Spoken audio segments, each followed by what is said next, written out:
Kita bersatu dengan berdoa. Terima kasih Tuhan Yesus buat berkat-Mu pada pagi hari ini Tuhan. Kami boleh berkumpul tempat ini untuk memuji dan memuliakan nama-Mu. Tuhan, sebentar kami akan mendengarkan sebagian daripada firman-Mu. Kiranya firman-Mu yang kami dengar boleh berbuah dalam kehidupan kami. Berfirman Tuhan, kami siap mendengarkannya di dalam nama Anak-Mu Yesus Kristus, dan kami berdoa dan mengucap syukur. Amin. Shalom buat kita semuanya.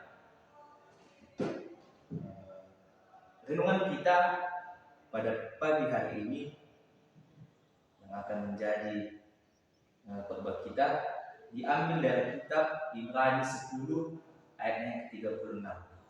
Ibrani 10 ayat yang ke-36.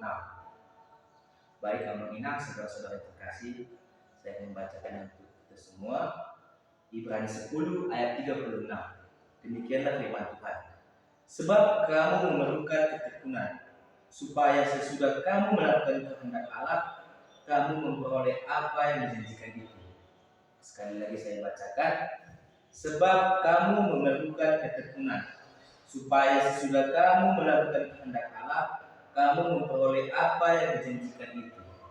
Sekali lagi saya sapa kita semuanya. Shalom. Renungan kita atau khotbah kita pada pagi hari ini saya ambil dengan tema yaitu kita memerlukan ketekunan. Sekali lagi saya ulangi, yaitu kita memerlukan ketekunan.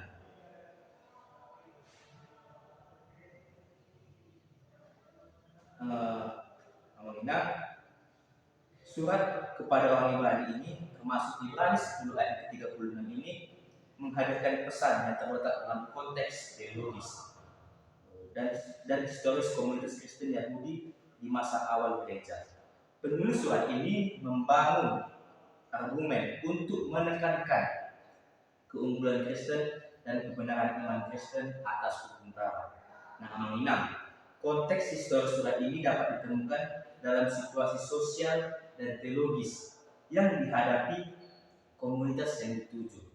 Para penerima surat mungkin adalah orang Kristen Yahudi yang mengalami tekanan dan ancaman dari masyarakat Yahudi yang tidak menerima ajaran tentang Yesus sebagai Mesias.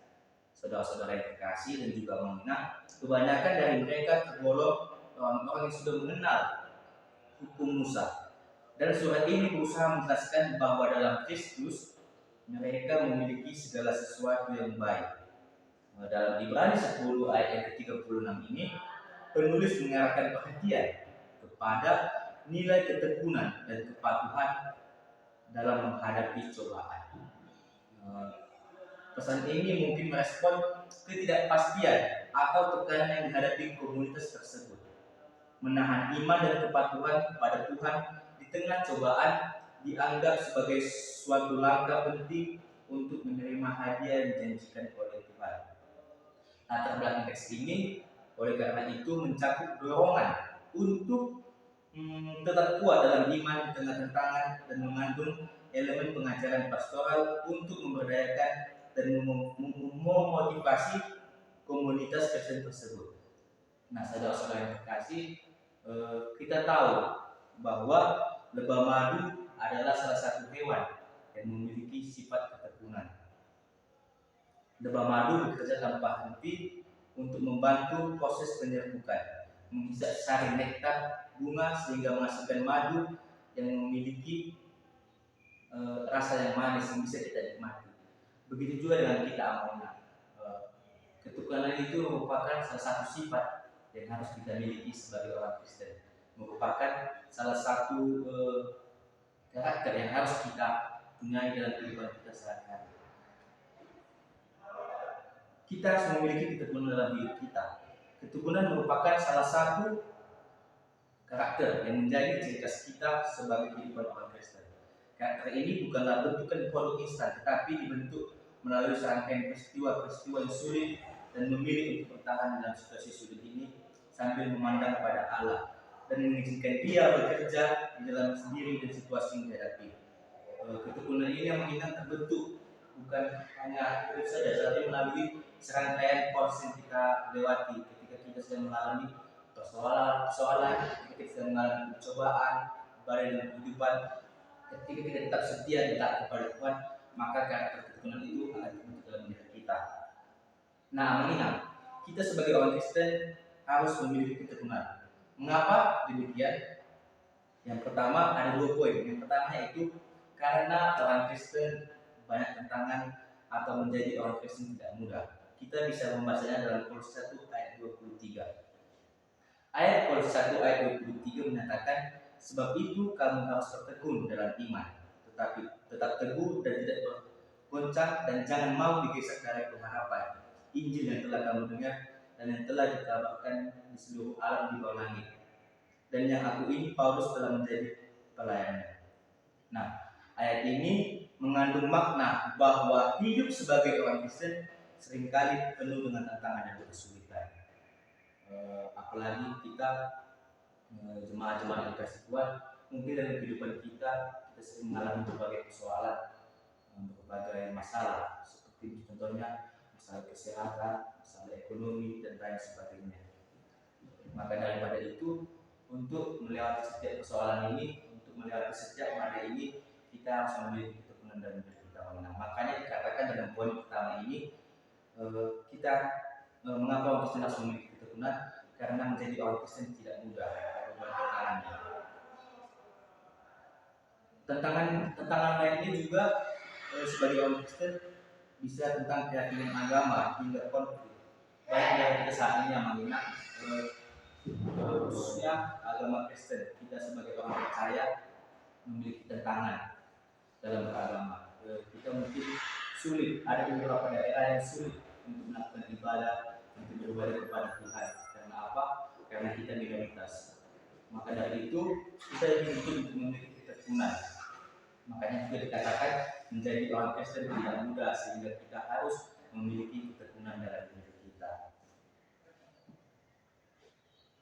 Hal ini sesuai dengan pengalaman banyak orang Kristen di berbagai belahan dunia juga, di mana mereka mungkin menghadapi diskriminasi, penindasan, atau tekanan sosial akibat keyakinan dan praktik keagamaan mereka. Seperti saya katakan tadi, mungkin kita minoritas, jadi kita dikecilkan atau mungkin kita ditekan, sehingga kita harus memiliki ketekunan supaya apa? Mengingat supaya kita tetap setia kepada Tuhan jika menghadapi tantangan dan persoalan seperti itu.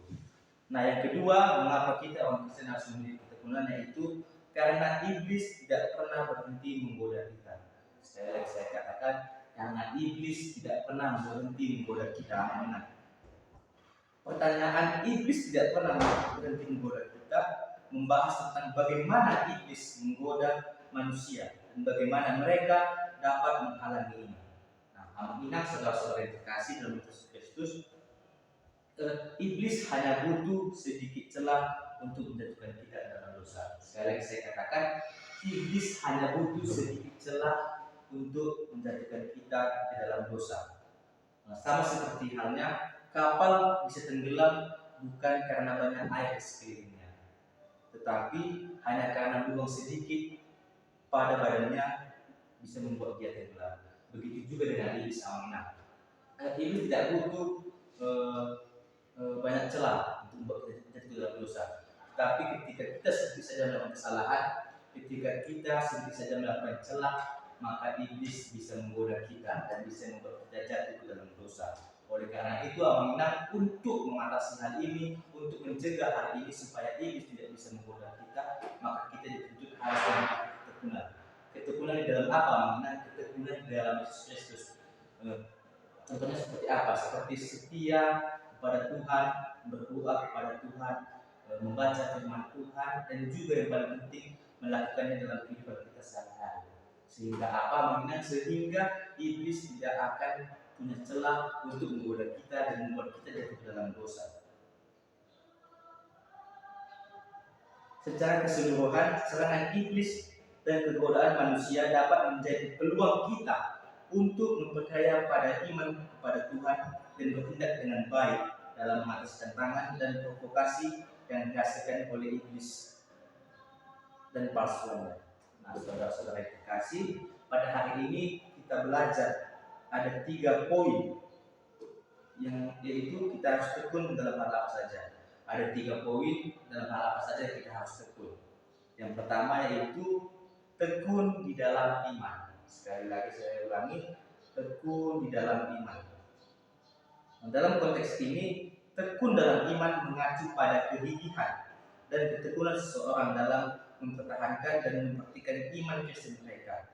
Artinya mereka diingatkan untuk tidak tergoyahkan atau kehilangan keyakinan mereka terhadap ajaran Injil, meskipun dihadapi dengan tentangan atau godaan. Apalagi di zaman sekarang ini, seperti sudah saya katakan, banyak godaan-godaan yang banyak tantangan iman yang kita hadapi. Seperti yang saya bilang tadi, apalagi kita kaum minoritas, kita sedikit di sini. Banyak dari kita yang mungkin beribadah seperti ini saja sangat sulit, dilarang. Ada gereja yang dibubarkan, ada ibadah yang dibubarkan, ada gereja yang dibongkar amanah. Itulah salah satu contoh tantangan iman yang kita hadapi saat ini. Meskipun demikian amanah, kita sebagai orang Kristen harus mampu tetap setia kepada Tuhan. Dengan cara apa? Dengan yang sudah saya katakan pada poin yang pertama ini, yaitu tekun di dalam iman.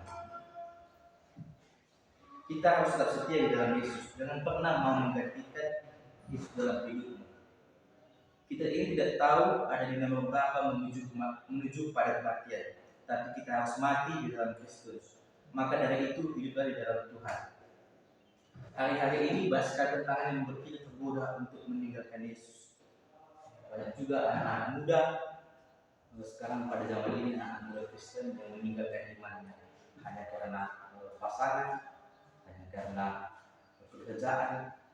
Mereka lebih memilih untuk meninggalkan iman, meninggalkan Yesus mereka, dan memilih hal yang salah. Maka daripada itu, pada pagi hari ini saya mau mengajak amanah saudara-saudara yang terkasih untuk tetap setia di dalam Tuhan, untuk tetap tekun di dalam iman. Karena apa? Karena ketika kita tekun di dalam iman, kita akan memperoleh buah yang manis dari Tuhan Yesus. Kita akan diangkat Tuhan Yesus menjadi anak-anaknya yang kekal.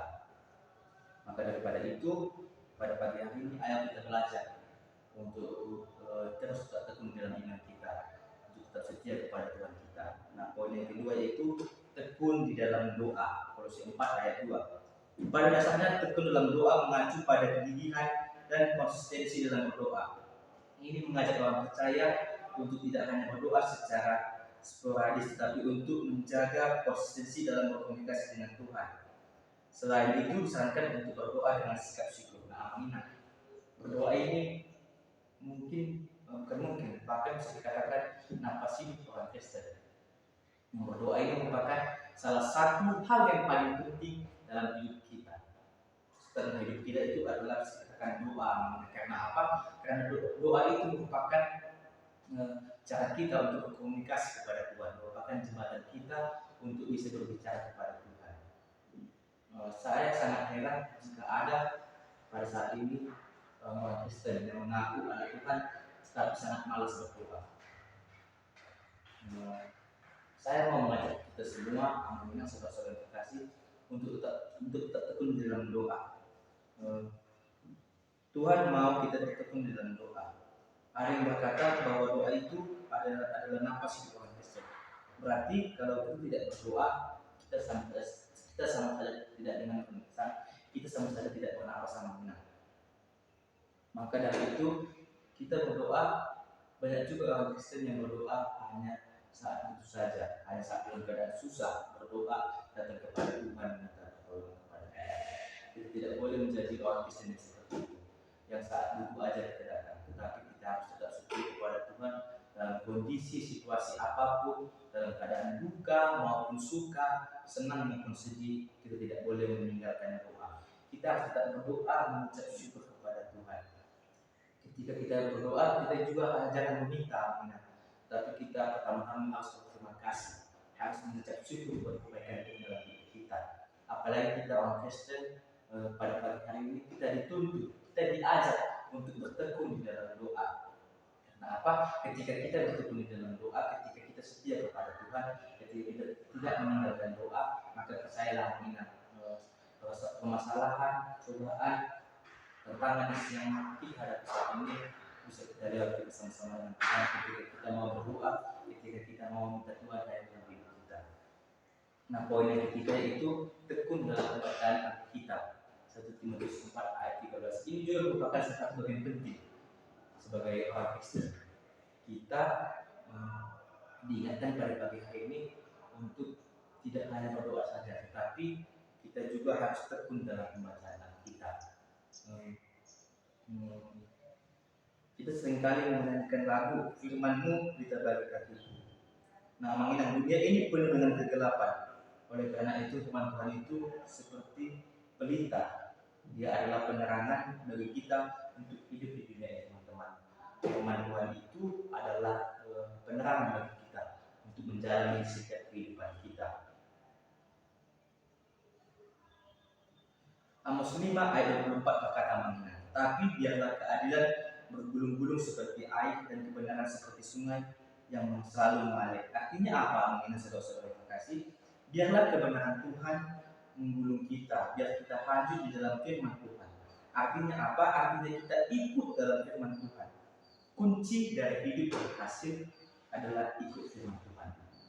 Ketika kita hidup dalam kebenaran, maka berkat Tuhan akan turun dalam hidup Aminah, dalam hidup saudara-saudara dan juga dalam hidup saya.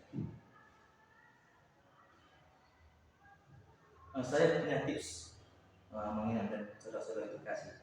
Ketika kita membaca Alkitab sampai habis, maka bacalah Alkitab 3 pasal dalam 1 hari, maka akan habis di dalam 1 tahun. Itu salah satu tips yang saya gunakan dalam membaca Alkitab. Oleh karena itu, ayo kita tekun dalam pembacaan Alkitab, karena pasti berkat Tuhan juga turun bagi kita. Yang menjadi kesimpulan kita pada hari ini mengenai itu, jadi amanah saudara-saudara terkasih dalam Yesus Kristus, dalam khotbah tentang mengambil ketekunan berdasarkan Ibrani 10 ayat 36 dapat disimpulkan bahwa ketekunan adalah kunci untuk mengatasi tantangan dan ujian dalam hidup kita. Ayat ini mengajarkan bahwa dengan mempertahankan ketekunan kita akan menerima janji Tuhan. Ketekunan dalam iman, dalam doa, dan dalam pembacaan Alkitab adalah landasan kuat untuk menghadapi setiap kita. Karena itu pada pagi hari ini saya mengajak kita semua untuk merenungkan dan juga melakukan khotbah kita pada pagi hari ini, yaitu dengan memegang iman, berdoa tanpa henti, dan melayani dengan setia. Maka daripada itu kita mulai menjadi anak Tuhan yang memiliki ketekunan yang luar biasa, tetap setia kepada Tuhan. Dan juga ketika kita tetap tekun dengan iman, tetap setia di dalam Tuhan, percayalah bahwa Tuhan setia dalam memenuhi janjinya bagi mereka yang berdoa. Amin. Kita berdoa. Terima kasih Tuhan untuk kebenaran firman Tuhan yang telah boleh kami dengar. Dan Tuhan pada pagi hari ini kami diajarkan untuk memiliki ketekunan di dalam Tuhan, untuk tetap setia kepada Tuhan. Dan Tuhan kami boleh melakukan kebenaran kami sehari-hari supaya kami bisa menjadi berkat dan berbakti. Tuhan yang kami dengar, bahwa berdoa dan kehidupan kami di dalam nama Bapa yang sampai selama-lamanya, dan anak Yesus Kristus kami berdoa dan amin.